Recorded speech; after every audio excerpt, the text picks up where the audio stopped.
morning, Grand County. Welcome back to Channel 18 in the morning show. Hanging out with Mike Lohman, special guest with Grand Nordic. Mike, what's going on? Well, it's winter. We got snow, and all the areas are open. We got lots of Ks packed already. It's unbelievable. I was mountain biking on November 16th, and then about 3.5 weeks later, we've got over 100 inches of snow. Yeah, that's amazing. I was just, you're wondering if the snow ever comes. Every year it seems like you wonder if the snow is going to happen, and now we got it, and we're getting stuck in it. So now we're waiting for spring. You hold your breath, and then all of a sudden it just doesn't stop. It's beautiful. So all right. So we're talking about Grand Nordic. And Grand Nordic is going to be, I mean, a lot of people might be here downhill skiing at the ski resort. This would be the alternative sport with skiing. It's Nordic skiing is cross country. Right. Well, it's definitely, it's something that's growing and growing ever since, originally, Devil Sun Ranch started setting some tracks many years ago, and a group of people got together and said, well, this is great, let's push it. And at this point, there's a lot of people involved. We got over 200 members in our club, well over 200 members in our club, and it's there's a lot of support for Nordic skiing. And I don't know if you have any idea, because I like to compare it to mountain biking, because it's endless. I mean, you don't just have to go to Devil's Thumb or Snow Mountain Ranch. You can go all over the county, and there is endless trails. I know we love to get out, and we do Tipperary, Spruce Creek trails, we do Red Gate, the Idlewild trails, and did you have any idea how many miles of cross country? Maybe we compare it to the bike trails and say 600 plus. Yeah, it's really hard to, as far as packed tracks, between Grand Lake and Devil Sun Ranch and Snow Mountain Ranch, we're up to about 250 kilometers of packed track skiing. 250 kilometers of packed track skiing, which is probably more than any place else in Colorado. We have some excellent packed track skiing, but beyond that, it's huge. I know I was working with. And by pack track, you mean we're taking a groomer out and we're actually grooming the trails and packing it down. Yeah. And that would be as opposed to like what I was talking, going up some of the bike trails, you're kind of bushwhacking and just doing a powder hunt. Well, there's a lot of that. I mean, that doesn't even include Grand Park does their loops behind the rec center, which is.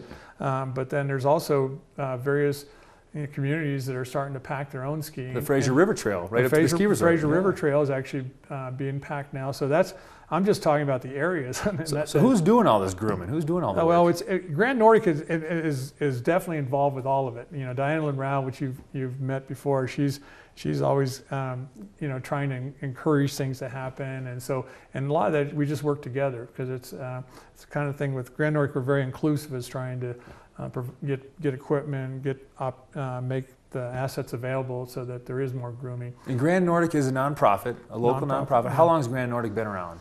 That's a good question. I'm not sure. but a long time. I mean, this is. Yeah, well, originally got started, I think, many years ago with I would say we're probably getting up to 25 years or so that the club's been in existence, and the numbers have gone up and down. Lately, though, we've consistently been well over 200 members. And how long have you been a part of Grand Nordic? Well, full-time probably since 2003. So. Okay, so this is just, you've been there a while. Yeah, I've been around it for a while, and it's changed. I mean, we've done different things with it, because at one time we had a master's team, and we'd try to get together for training and competition and do that, and so it's kind of changes. Oh, I'm sure it's evolved a lot over the years. But what got you into Grand Nordic? Were you an avid cross-country skier? How did this be a passion of yours? Or?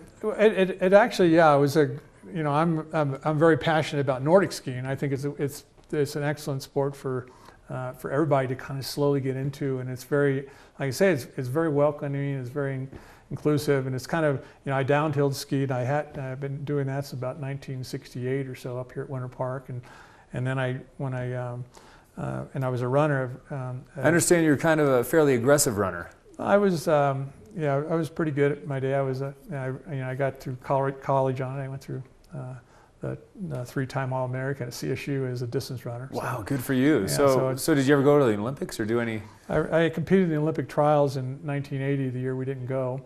Oh. That was my goal. That I was trying to make the Olympic team, so I also ran a good. So I mean, you were a real runner. You weren't just a hobby runner. Well, I had a lot of fun. I enjoyed it. I was sponsored by Nike for a number of years and sponsored by Adidas for a number of years. I had an opportunity to coach. I coached at Colorado State University for a while and worked with various high school teams, and so running was definitely a passion for me. Passion, and it definitely will segue right into the cardio and stuff with cross country Well, skiing. But we're gonna need to take a quick break. Okay. And when we come back, we'll chat a little more about Grand Nordic and some events you guys have coming up, and maybe even more about your past. It's kind of exciting to hear about. We'll talk more about Grand Nordic. Yeah, sounds good. Yeah. All right, once again, we're hanging out with Mike Lohman. He's the vice president of Grand Nordic, a very important nonprofit right here in our county. And stick around. We'll be back in a moment. You want to hit us with that website real quick as we go to break? Yeah, it's grandnordic.org, grandnordic.org, and you can get a lot of good information there. Absolutely. Check these guys out. We'll be back in a moment.